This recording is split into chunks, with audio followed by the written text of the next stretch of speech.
how did you get to real estate? Because you go from corporate to 100% commission. Yep. And I was young enough and I was untethered enough where that fear didn't overtake my decision. Um, so for me, it was where I could build a business. It was less about real estate. I think people get into real estate for lots of different reasons, whether they love houses or they want to do their own investments or they want to do it part time until they build something. For me, it was always the pathway to build a business.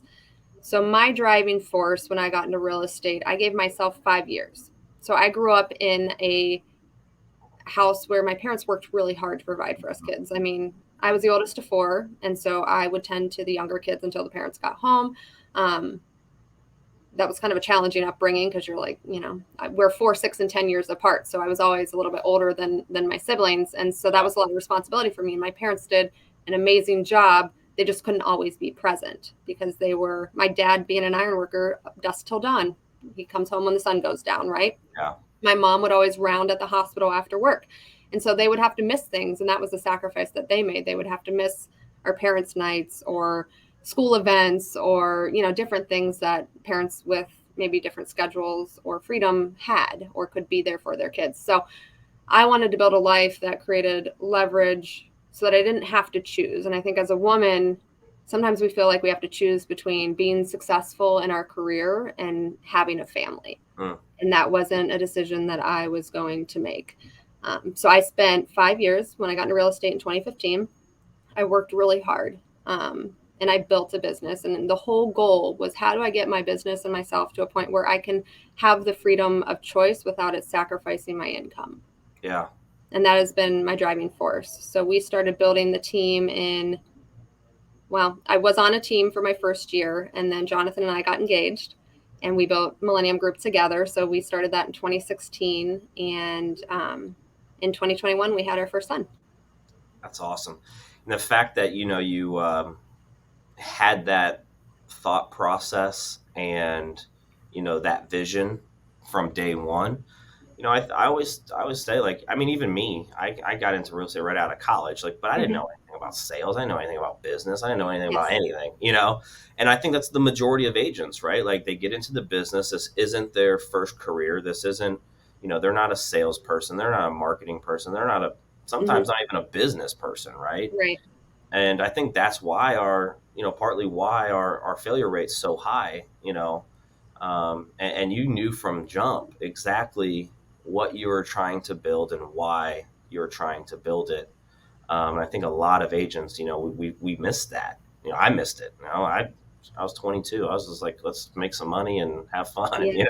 And I think what we find is if we don't start with the end in mind or we don't have a vision for that, what I hear from a lot of my agent friends is they get busy in their business and they're doing a good amount of business, and then they hire team members or start to build a team just to help them with the workload, but they're trading their time for currency or money. And most of the time they get to a point where they don't know how to slow down enough to build something to provide them that freedom. So what happens is their family sacrifices, Yeah. Because they're the breadwinner or they're just in the business, and you always say yes. I feel like we always just say, yeah, we can go show that house, or yes, we can go to that appointment, or one more thing. Right. And I didn't want that to be my life. Now, is every day perfect? Absolutely not. We're all human. But are most days good? Yes. And I've surrounded myself with a great group of people. This isn't all kudos to me. My husband Jonathan Tomko is awesome. We always describe ourselves as like one really good person. Once we figured out how to not like try to work against each other, but work like this, things started really working well. And we have Sana, who's been with us since the very beginning, and she is our operations person. And so she's been right alongside of us building this together, and that was always the vision.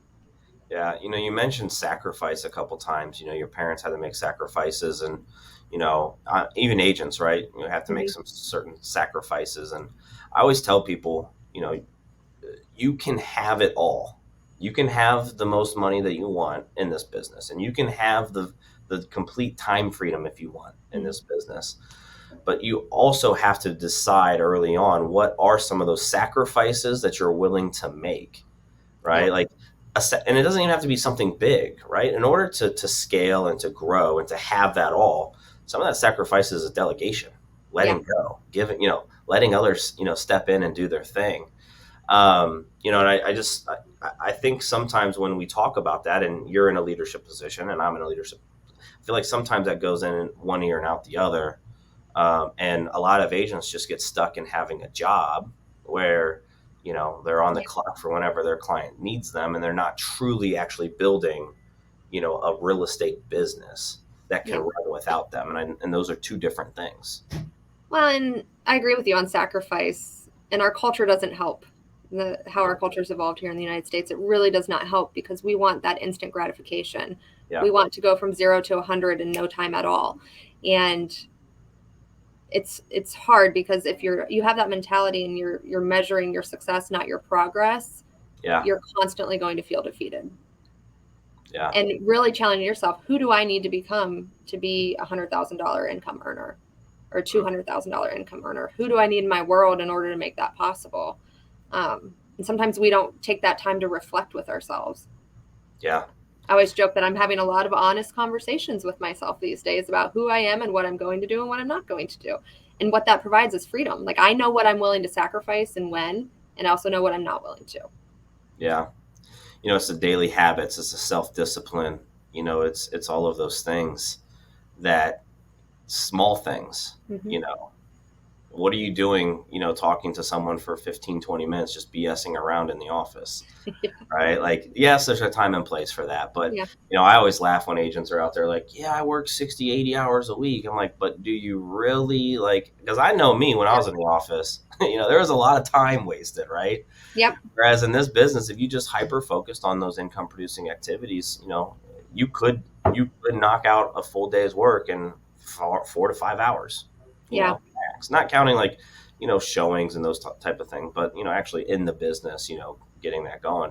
Well, we Um, fill the time that we have. So if I put an hour on my calendar to, I don't know, work on a problem, I'll probably take the whole hour. If I put 20 right. minutes to work on the problem, I'm probably going to get it done in 20 minutes. Yeah. And it's really just winning the day. That's kind of my mentality as we head into the new year. Is like, okay, what can I do to win today? Love that. That's it. Every day, what can I do to win today? Is it I'm getting a referral, I'm setting an appointment, I'm writing a contract, I'm listing a house. I always focus on the result piece Yeah. because I think that can dictate my activities. But yeah, what am I doing to win today? And if I can How do just you, win 4 out of 5 days, that's progress. I'm curious, how do you determine, what that win is? If I'm moving the business forward, at the end of the day, if I say, okay, what did I do to move this business forward, move my business forward today? And in a leadership position, sometimes it looks a little bit different. So maybe it's I had a really great conversation with an agent looking to join our team. Yeah. Or maybe it's, okay, we did really good with our profit margin last month. I'm really excited about that. Or maybe it's my agents. My agents' pipelines, as we assessed going into 2023, they look healthy and I'm excited for them. So those are some leadership things that I focus on kind of higher level. But for myself, I'm still in production to a certain point. I like to stay on the front lines with my agents. I can only help them solve problems if I'm right there with them. Yeah. And that's what I'm really good at. Like I'm the strategist at heart. You give me a problem, I'm going to figure out how to solve it. If I got to figure out how to get to A to Z and all the little parts between, that's my inner nerd. I love that stuff. Negotiations, like people are like, what do you like most about real estate negotiations? They're like, I hate that. I'm like, I know, but I love it. It's for me. So I'm just focused on the little wins throughout the day. And did we move the business forward today? And did I help someone else on my team move their business forward? I love it. I love it. Just breaking it down. It's the compound effect, right? With Yeah. whatever we do. Yeah. If we And win more days than we lose, then that's the win, right? Yeah. Overall, because over time it's going to show those results that you're looking for. Well, that leadership mindset changes because I think when you get into real estate and you start to build a team, most people will add an agent because they're so busy they're losing business or it's lost opportunity, but they don't slow down enough to really engage with that person and lead that person to success. And so it's kind of that back and forth piece of, do I put my leadership hat on? Do I put my agent hat on? Where's Yeah. my best fit? Constantly juggling that.